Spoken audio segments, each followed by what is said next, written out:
اور بڑی مشہور روایت آپ کی فضیلت میں ہے کہ جب نبی کریم صلی اللہ تعالیٰ علیہ وسلم نے ایک غزوہ کی تیاری کے موقع پر مال جمع کرنے کا حکم فرمایا تو حضرت سیدنا فاروق اعظم رضی اللہ تعالیٰ عنہ فرماتے ہیں کہ ان دنوں میرے پاس مال زیادہ تھا اور میں جانتا تھا کہ ابو بکر کے پاس مال ان دنوں کم تھا۔ میں نے اپنے آپ سے کہا کہ عمر اگر کبھی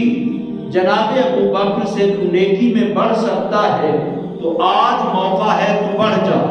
فرماتے ہیں میں نے اپنے مال کے 2 حصے کیے، ایک گھر میں رکھا اور ایک حضور کے قدموں میں پیش کر دیا، مگر جب جناب ابو بکر صدیق حاضر دربار رسالت ہوئے تو سید عالم صلی اللہ علیہ وسلم نے پوچھا ما ابقیت لأہلک یا ابا بکر، اے ابو بکر گھر والوں کے لیے کیا چھوڑ کے آیا؟ عرض کیا حضور جو کچھ ملا وہ آپ کے قدموں میں پیش کر دیا۔ ابقیت لهم اللہ ورسولہ، گھر والوں کے لیے اللہ اور اس کا رسول ہی چھوڑ آیا ہوں، یعنی گھر ان کے سپرد کیا۔ جناب فاروق اعظم رضی اللہ تعالیٰ عنہ فرماتے ہیں میں نے اسی وقت کہا کہ عمر تو کبھی بھی جناب ابو بکر سے نیکی میں بڑھ نہیں سکتا ہے۔ تو فرمایا فَأَمَّا مَنْ أَعْطَى، وہ بندہ، وہ شخص، وہ ذات جس نے سب کچھ اسلام کی خدمت میں دے دیا۔ اور پھر غور کیجئے کہ فطری طور پر انسان 4 چیزوں سے محبت کرتا ہے، اپنی جان سے، اپنے مال سے، اپنی اولاد سے اور وطن سے۔ اور یہ چاروں کی چاروں چیزیں جناب صدیق اکبر رضی اللہ تعالی عنہ نے نبی کریم صلی اللہ علیہ وسلم کی ذات پر قربان کر دی۔ جان قربان کرنے کا موقع دیکھیے تو غار میں، غار ثور میں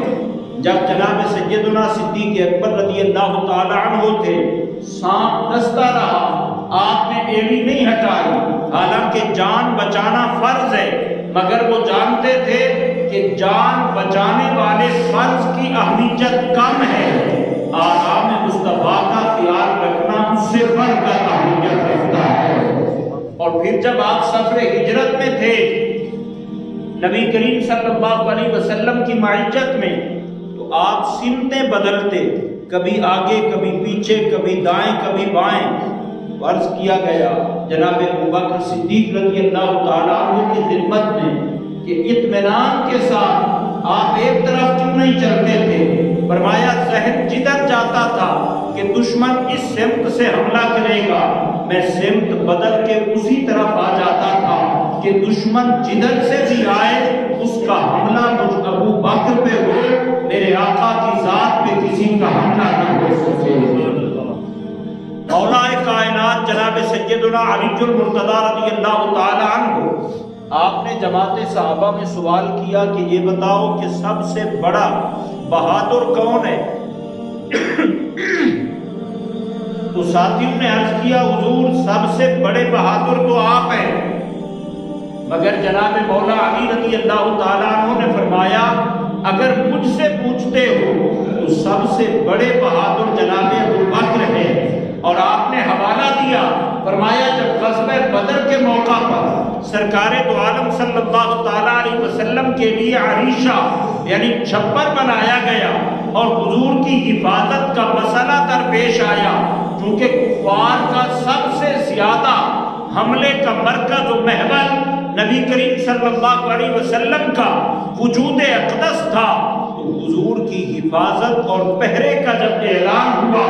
ابھی ہم سوچ رہے تھے کہ کون آگے بڑھے گا، تلوار اٹھا کے سب سے پہلے جو آگے بڑھے وہ جناب ابو بکر تھے۔ تو فرمایا ہم سب میں بڑھ کر جو بہادر ہیں وہ جناب سیدنا صدیق اکبر رضی اللہ تعالی عنہ ہیں۔ انسان اپنے مال سے محبت کرتا ہے،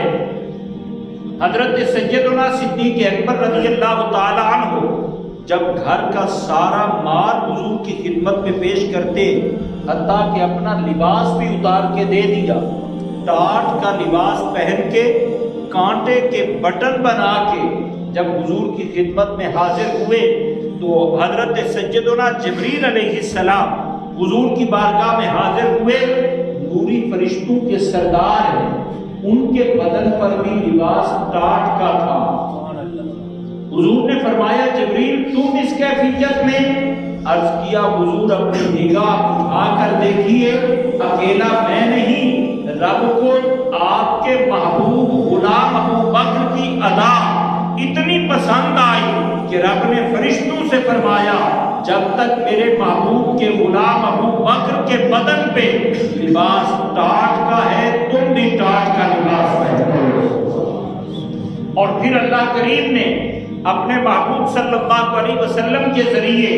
جناب صدیق اکبر رضی اللہ تعالیٰ عنہ کو سلام بھجوائے اور فرمایا اپنے غلام سے پوچھیں کہ وہ رب فرماتا ہے اس حالت میں مجھ پہ راضی بھی ہے کہ نہیں. جب نبی کریم صلی اللہ علیہ وسلم نے رب کا سلام اور پیغام دیا تو آپ نے عرض کیا انا الربی راض، انا الربی راض. 3 مرتبہ فرمایا کہ میں اپنے رب پہ اس حالت میں راضی ہوں. جب سب کچھ حضور کے قدموں پہ قربان کر دیا پھر مقام یہ ملا کہ وہ رب ہو کے پوچھتا ہے کہ حبیب میرے اس بندے سے پوچھیں مجھ پہ راضی بھی ہے کہ نہیں ہے.